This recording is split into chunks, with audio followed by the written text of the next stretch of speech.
Hello everyone, welcome to all in science world education.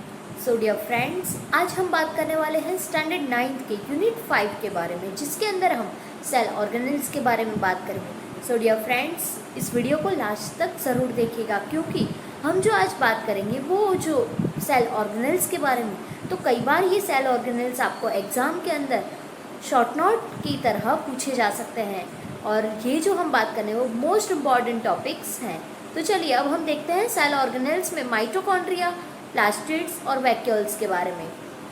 So let's start our today's lecture. तो dear friends, mitochondria, तो mitochondria को हम क्या बोलते हैं? तो mitochondria are called known as the powerhouse of the cell. क्यों mitochondria को हम powerhouse of the cell कहते हैं? क्योंकि माइटोकॉन्ड्रिया जो है वो हमारी बॉडी के अंदर, मतलब कि हमारे सेल के अंदर जो है वो एनर्जी प्रोडक्ट को प्रोड्यूस करता है, और जो एनर्जी प्रोडक्ट हमारे सेल के अंदर प्रोड्यूस होते हैं उन्हीं एनर्जी प्रोडक्ट से हमारा सेल जो है वो एनर्जी गेन करता है, और हमारी जो भी मैकेनिकल वर्क है, जो भी हमारे फंक्शनल वर्क है, वो सारे ही वर्क सेल हमारे इसी फंक्शन के थ्रू करता है। तो ये जो है वो हमारा मोस्ट इम्पॉर्टेंट ऑर्गन हो गया और सेल ऑर्गेनल्स है। तो ये माइटोकॉन्ड्रिया जो है वो आप लोग इजीली विजिबल कर सकते हो कि माइटोकॉन्ड्रिया जो है वो दो तरह के मेम्ब्रेन कवर होते हैं उसके अंदर। So mitochondria have a 2 membrane covering, उसके अंदर 2 मेम्ब्रेन्स कवर होते हैं। अब 2 कौन कौन से मेम्ब्रेन्स? तो आप यहाँ पे देख रहे हो जो फिगर के अंदर है कि फर्स्ट मेम्ब्रेन जो है वो है आउटर मेम्ब्रेन, और जो सेकेंड मेम्ब्रेन है वो है inner membrane. So dear friends, ये जो दोनों ही मेम्ब्रेन्स के बारे में हम बात कर रहे हैं, तो ये मेम्ब्रेन्स मोस्ट इम्पॉर्टेंट मेम्ब्रेन्स है हमारे यहाँ पे। तो जो आउटर मेम्ब्रेन है वो कैसा होता है? तो आउटर मेम्ब्रेन जो है वो पोरस होता है फ्रेंड्स, और जो इनर मेम्ब्रेन है, मतलब कि अंदर का जो मेम्ब्रेन है, आप लोग देख रहे हैं कि जो इनर साइड का मेम्ब्रेन है, ये मेम्ब्रेन ये पूरा ही फोल्डेबल पार्ट है। तो इनर मेम्ब्रेन जो है वो डीपली फोल्डेड पार्ट होता है। सो inner membrane is a deeply folded and this folds. अब ये जो फोल्ड है वो क्या करते हैं? तो ये जो फोल्ड है, ये फोल्ड्स भी है, वो फोल्ड जो है वो सरफेस एरिया को इम्प्रूव करता है, मतलब कि सरफेस एरिया ऐसा प्रोवाइड करते हैं जो एटीपी जनरेट करता है, और ये जो एटीपी जनरेट करता है वो केमिकल रिएक्शंस के लिए मोस्ट इम्पॉर्टेंट है। तो ये जो फोल्ड एरिया है increase the surface area for the ATP generating chemical reactions. तो केमिकल रिएक्शंस को जनरेट कर एटीपी को जनरेट करता है केमिकल रिएक्शंस के लिए, और this energy required for a various chemical activities. और ये जो एटीपी से हमें एनर्जी मिलती है वो एटीपी की एनर्जी, ये केमिकल एनर्जी हमारी बहुत सारी रूटीन लाइफ की एक्टिविटीज, केमिकल एक्टिविटीज करने के लिए ये एनर्जी मोस्ट इम्पॉर्टेंट है। जैसे कि mitochondria is formed the energy in the form of ATP. Mitochondria जो है वो हमारी बॉडी में एनर्जी फॉर्म करता है एटीपी के फॉर्म में, एटीपी फॉर्मेशन में एनर्जी को प्रोवाइड करता है। सो डियर फ्रेंड्स, ये हमारा मोस्ट इम्पॉर्टेंट पार्ट है माइटोकॉन्ड्रिया, क्योंकि हमारी बॉडी के अंदर जो भी हमारे जो वर्क होते हैं, जो हमारी बॉडी के अंदर के केमिकल एक्टिविटीज़ होती है, जो फंक्शनल वर्क होते हैं, जो मैकेनिकल वर्क्स होते हैं, तो ये सारे ही वर्क्स माइटोकॉन्ड्रिया करता है। Then body uses the energy stored in ATP. अब बॉडी जो एनर्जी यूज़ करती है वो कहाँ से यूज़ करती है? जैसे कि हम कई बार जैसे कि चलते हैं, बैठते हैं, उठते हैं, खाते पीते हैं, भागते हैं, तो ये सारी जो चीज़ें हैं, जितने भी हम वर्क करते हैं, तो ये सारे ही वर्क्स करने के लिए हमें क्या चाहिए? तो हमें एनर्जी चाहिए। तो डियर फ्रेंड्स, ये एनर्जी मिलती कहाँ से है सेल को?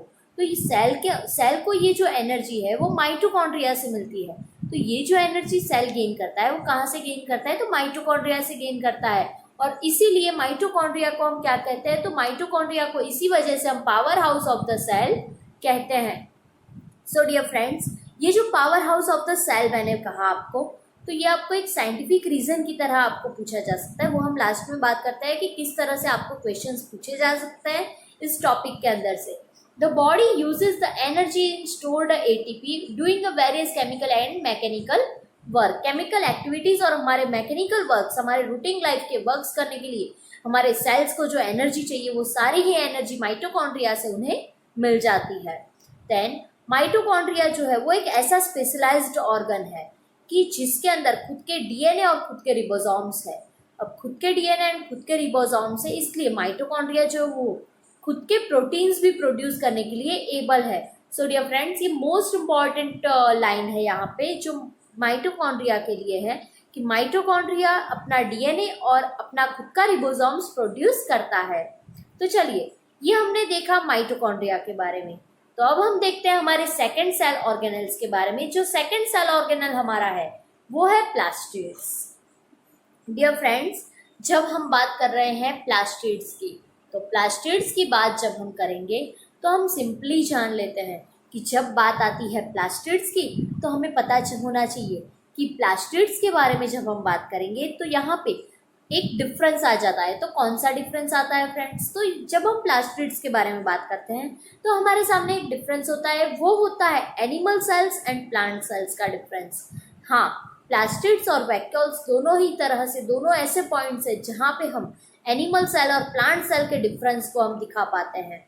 तो ये जो प्लास्टिड्स है वो एनिमल सेल और प्लांट सेल्स के बीच में जो हमने डिफरेंस पढ़ा था हमारे लास्ट लेक्चर के अंदर, उसके अंदर इसका एक टॉपिक कवर हो जाता है, मतलब कि एक पॉइंट आ जाता है उस डिफरेंस का इसमें। तो कौन सा डिफरेंस का पॉइंट है? तो वो जो पॉइंट है वो है plastids are present only in the plant cells, मतलब कि प्लास्टिड्स जो है वो सिर्फ और सिर्फ प्लांट सेल्स में प्रेजेंट होते हैं, वो एनिमल सेल्स में एब्सेंट होते हैं। तो ये है हमारा डिफरेंस का वन पॉइंट, एनिमल सेल और प्लांट सेल के डिफरेंस का। सो मोस्ट इंपॉर्टेंट पॉइंट है ये कि प्लास्टिड्स जो है वो क्या होते हैं, सिर्फ और सिर्फ कहाँ पे प्रेजेंट है, वो present in only plant cells, मतलब कि सिर्फ और सिर्फ प्लांट सेल्स में प्रेजेंट है। अब जो प्लास्टिड्स है उसके भी दो टाइप्स होते हैं। अब फ्रेंड्स, ये दो टाइप्स हर जगह पे कई बार ऐसा होता है कि मेरे वीडियोस के अंदर कई बार मैं चार्ट को इंक्लूड करती हूँ। तो ये जो चार्ट है वो बायोलॉजी के लिए बहुत ही मोस्ट इम्पॉर्टेंट चार्ट है फ्रेंड्स। चार्ट की फॉर्मेशन से अगर आप पढ़ाई करते हो तो आपकी पढ़ाई बहुत ही इजीली हो जाती है। तो चलिए अब हम चार्ट फॉर्मेशन में प्लास्टिड्स को देख लेते हैं। तो ये जो प्लास्टिड्स हमारे सामने, ये प्लास्टिड्स ये भी दो टाइप्स के होते हैं। अब दो कौन कौन से टाइप्स? तो फर्स्ट जो टाइप है उसका वो है क्रोमोप्लास्ट और सेकेंड जो टाइप है वो है ल्यूकोप्लास्ट। अब क्रोमोप्लास्ट और ल्यूकोप्लास्ट, ये नाम से मतलब कुछ डिफरेंट लग रहा है ना। तो ये जो क्रोमोप्लास्ट है इसको हम सेकेंड क्या बोल सकते हैं? तो इसको हम कलर्ड प्लास्टिक बोल सकते हैं, कलर प्लास्टिड्स। क्यों हम कलर प्लास्टिड बोलते हैं तो वो हम आगे देखते हैं। और ल्यूकोप्लास्ट जो है वो है कलरलेस प्लास्टिड्स। तो देखो फ्रेंड्स, एक सिंपल सा डिफरेंस है इन दोनों के बीच का, colour plastid and colourless plastids. तो मतलब क्रोमोप्लास्ट एंड ल्यूकोप्लास्ट। तो अब हम देखते हैं आगे कि प्लास्टिड जो है उनके भी खुद के डीएनए और खुद के रिबोसोम्स है। तो फ्रेंड्स, हमने जितने भी सेल ऑर्गेनेल्स देखे उन सब के अंदर सिर्फ दो ही ऐसे सेल ऑर्गेनेल्स आए जिनके अंदर खुद के डीएनए और खुद के रिबोसोम्स प्रेजेंट है। तो कौन कौन से ऐसे हैं? तो माइटोकॉन्ड्रिया एंड प्लास्टिड्स में खुद के डीएनए और खुद के रिबोसोम्स प्रेजेंट होते हैं। तो चलिए अब हम देखते हैं कि हमने जो बात की क्रोमोप्लास्ट के बारे में, तो अब हम डिटेल देखते हैं कि क्रोमोप्लास्ट क्या है और क्रोमोप्लास्ट में क्या, मतलब उसके बारे में हम जानेंगे कि क्रोमोप्लास्ट में क्या क्या हम इंक्लूड करते हैं। तो चलिए फ्रेंड्स, यहाँ पे आपको क्रोमोप्लास्ट के बारे में शॉर्ट नोट दिए। ये जो शॉर्ट नोट मैंने इंक्लूड की है क्रोमोप्लास्ट और ल्यूकोप्लास्ट की, तो आप इसके अंदर से एक डिफरेंस भी क्रिएट कर सकते हो। आपको एग्जाम के अंदर डिफरेंस भी पूछा जा सकता है। अब क्रोमोप्लास्ट जो है उसके अंदर हम कलर प्लास्टिड्स कहते हैं क्रोमोप्लास्ट को। तो chromoplast are colour plastids. Then chromoplast contain the pigment chlorophyll known as a chloroplast. अब क्रोमोप्लास्ट जो है वो ऐसा पिगमेंट कंटेन करता है जिसको हम क्या बोलते हैं? क्लोरोप्लास्ट कहते हैं। क्लोरोफिल कंटेन करता है जिसको हम क्लोरोप्लास्ट कहते हैं। अब ये जो क्लोरोफिल कंटेन करता है फ्रेंड्स, तो क्लोरोफिल हम सभी को पता है कि क्लोरोफिल जो है वो ऐसा तो है नहीं कि भी हर जगह पे प्रेजेंट होता है। तो वो सिर्फ और सिर्फ कहाँ पे प्रेजेंट होता है? तो ये जो क्लोरोफिल है वो सिर्फ और सिर्फ ग्रीन प्लांट्स में प्रेजेंट होता है फ्रेंड्स। अब ये जो ग्रीन प्लांट्स में प्रेजेंट होता है तो ये किस प्रोसेस में काम आता है? तो ये फोटोसिंथेसिस प्रोसेस में काम आता है। इसीलिए हम बोल सकते हैं कि ये जो क्लोरोप्लास्ट है वो, मतलब कि क्लोरोफिल जो है वो, इसको हम क्या बोलते हैं? क्लोरोप्लास्ट। और वो कहाँ पे यूज होता है? तो वो यूज होता है फोटोसिंथेसिस प्रोसेस में। तो चलिए अब हम देखते हैं इसका नेक्स्ट पॉइंट कि chromoplast are important for a photosynthesis in plants. मतलब कि ये जो क्रोमोप्लास्ट है वो इम्पॉर्टेंट होता है प्लांट में फोटोसिंथेसिस प्रोसेस करने के लिए।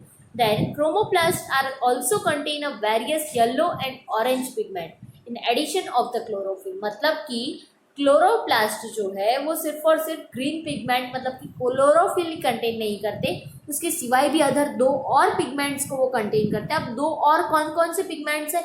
तो फ्रेंड्स यहाँ पे जो दो और अलग पिगमेंट्स हैं उनके बारे में अगर हम बात करें तो वो various pigment yellow and orange pigment है। तो ये येलो एंड ऑरेंज पिगमेंट भी कौन कंटेन करता है? क्रोमोप्लास्ट। और इसीलिए हम क्रोमोप्लास्ट को कौन से प्लास्टिड्स कहते हैं? कलर प्लास्टिड्स कहते हैं, जो मैंने आपको सबसे फर्स्ट बताया। अब आगे हम देखते हैं कि जो इनर ऑर्गेनाइजेशन है of the chromoplast consist of numerous membrane layers embedded in a material called stroma. अब ये जो इनर ऑर्गेनाइजेशन है क्रोमोप्लास्ट का, वो कौन सा मटेरियल कंटेन करता है? तो वो मेम्ब्रेनियस लेयर है, जिसको हम क्या बोलते हैं? स्ट्रोमा कहते हैं। तो फ्रेंड्स यहाँ पे आप इजीली इसको विजिबल कर पा रहे हो कि स्ट्रोमा क्या है। अब स्ट्रोमा जो है वो मैंने यहाँ पे फिगर के अंदर आपको दिखा दिया है, ये देखिए यहाँ पे। तो ये जो स्ट्रोमा है, तो इनर मेम्ब्रेन जो है इसका जो एम्बेडेड होता है, तो ये इनर मेम्ब्रेन को जो लेयर्स में होता है, तो वो इनर मेम्ब्रेन को हम क्या कहते हैं? तो उस इनर मेम्ब्रेन को हम कहते हैं स्ट्रोमा। अब ये जो स्ट्रोमा है, this are similar to mitochondria in external structure. अब ये जो क्लोरोप्लास्ट है, सॉरी क्रोमोप्लास्ट, तो जो क्रोमोप्लास्ट के बारे में हम बात करें तो क्रोमोप्लास्ट जो है वो सिंपल सा हम बोल सकते हैं कि क्रोमोप्लास्ट जो है वो माइटोकॉन्ड्रिया के जैसा सिमिलर स्ट्रक्चर, एक्सटर्नल स्ट्रक्चर रखता है। तो फ्रेंड्स ये तो हो गई बात क्रोमोप्लास्ट की। अब हमें देखना है ल्यूकोप्लास्ट, क्योंकि हमें तो दोनों चीज़ें देखनी है, कलर प्लास्टिड और कलरलेस प्लास्टिड्स के बारे में। तो चलिए अब हम देखते हैं कलरलेस प्लास्टिड्स के बारे में, जो है ल्यूकोप्लास्ट। ल्यूकोप्लास्ट जो है वो एक तो हो गया कलरलेस प्लास्टिड, मतलब हमारा फर्स्ट डिफरेंस का पॉइंट है chromoplast are colour plastid and leucoplast are colourless plastids. And the second point जो है वो हमारा ल्यूकोप्लास्ट जो है वो प्राइमरी ऑर्गेनल्स है in which material such as a starch, मतलब कि ऐसे प्राइमरी ऑर्गेनल्स में प्रेजेंट होते हैं जहाँ, और उनके अंदर कौन सा मटीरियल होता है? तो मतलब प्राइमरी ऑर्गेनल्स में प्रेजेंट है, उसके बाद में उनके अंदर कौन सा मटीरियल? तो स्टार्च है। तो ये हो गया हमारा ल्यूकोप्लास्ट। तो डियर फ्रेंड्स ये थी हमारी short note about the plastids के बारे में।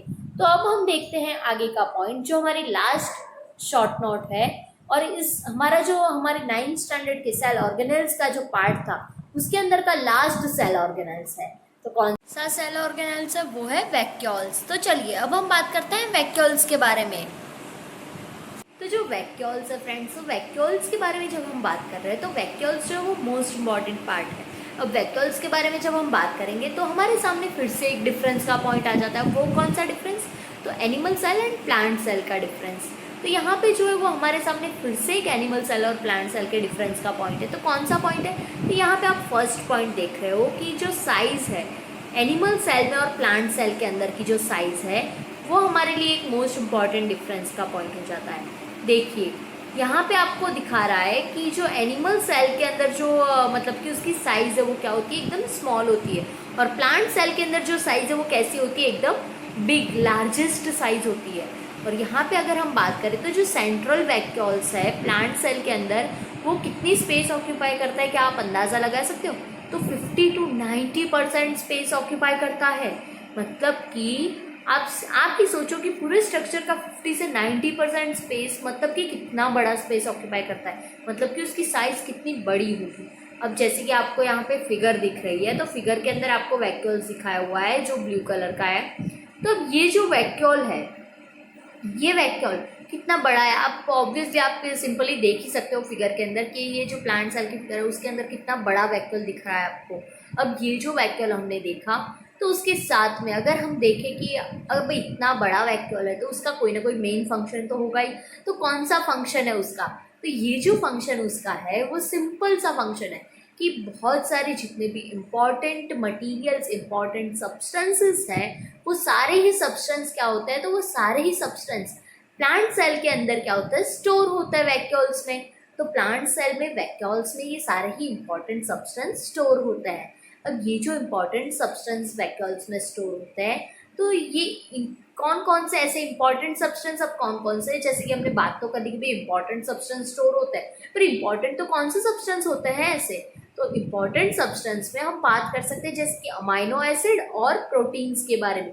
तो अमाइनो एसिड एंड प्रोटीन्स जो है वो मोस्ट इंपॉर्टेंट सब्सटेंस है प्लांट सेल के। तो ये जो सब्सटेंस है वो क्या होता है? वो उस प्लांट सेल के वैक्यूल के अंदर स्टोर होते हैं। तो ये रहा जो हमने बात की, वो था वैक्यूल का फंक्शन। अब हम बात करेंगे जो सिंगल सेल ऑर्गेनिज्म के बारे में। तो फ्रेंड्स, सिंगल सेल ऑर्गेनिज्म के बारे में अगर हम बात कर रहे हैं तो यहाँ पे हमें पता होना चाहिए कि सिंगल सेल ऑर्गेनिज्म के बारे में जब हम बात करते हैं तो सिंपल सा एक एग्जांपल हमारे सामने आ जाता है। वो कौन सा? तो अमीबा के बारे में। तो ये जो हम अमीबा के बारे में बात करेंगे तो अमीबा के अंदर क्या होता है, अमीबा में भी फूड वैक्यूल होती है। अब वो कैसी फूड वैक्यूल होती है, मतलब क्या होता है, तो जब हम स्टैंडर्ड 10 के अंदर अमीबा के डाइजेस्टिव सिस्टम के बारे में पढ़ेंगे तब हम इजीली समझ पाएंगे कि हम कौन सी और कैसी फूड वैक्यूल के बारे में बात करें। पर हम फिर भी अभी जान लेते हैं कि फूड वैक्यूल क्या चीज़ है अमीबा में। तो food vacuole it means amoeba अपना फूड खुद ही मतलब लेता है, गेन करता है। तो कैसे गेन करता है? गेन मतलब बाहर से लेता है, ऑब्वियसली वो खुद नहीं बनाता क्योंकि उसके अंदर क्लोरोफिल नहीं है और सिंगल सेल ऑर्गेनिज्म है। जब सिंगल सेल ऑर्गेनिज्म है तो सारे ही फंक्शंस, जितने भी फंक्शंस है वो सारे फंक्शंस किसको करने हैं? तो सारे ही फंक्शंस अमीबा को कर रहे हैं, मतलब कि उसी सिंगल सेल को करने हैं। तो अब ये जो सिंगल सेल को सारे फंक्शंस करने हैं, तो यहाँ पे बात आती है कि अब सिंगल ही सेल है, एक ही सेल है, तो उसको सारे फंक्शंस मतलब करने हैं अपनी पूरी बॉडी के, लाइक एक्सक्रीशन, डाइजेशन और सारे फंक्शंस। तो ये जो सारे फंक्शंस उसको करने हैं, तो यहाँ पे बात आती है कि ये जो सिंगल सेल है वो क्या करेगा। अब ये सिंगल सेल एक फिंगर लाइक प्रोजेक्शन प्रोड्यूस करता है। अब ये जो फिंगर लाइक प्रोजेक्शन है, ये प्रोजेक्शन क्या, स्ट्रक्चर को हम बोलते हैं शूडोपोडिया। अब ये शूडोपोडियन स्ट्रक्चर है, ये शूडोपोडियन स्ट्रक्चर आगे जाके पूरे फूड के पार्टिकल को क्या कर लेता है, एंग्लोव कर लेता है, मतलब कि पूरे जितना भी फूड का पार्टिकल है उसको क्या करेगा, पूरा ही कवर कर लेगा। और जब ये कवर कर लेता है तो ये एक बैग लाइक स्ट्रक्चर बनाता है। और ये जो बैग लाइक स्ट्रक्चर होता है, उस बैग लाइक स्ट्रक्चर को हम क्या कहते हैं, तो उस बैग लाइक स्ट्रक्चर को हम कहते हैं फूड वैक्यूल्स। तो अमीबा जो है वो फूड वैक्यूल्स के हेल्प से क्या करता है, फूड को कंज्यूम करता है और एब्जॉर्ब करता है। तो ये फंक्शन था वैक्यूल्स का प्लांट सेल और एनिमल सेल्स के बीच में। तो dear friends, thank you for watching this video.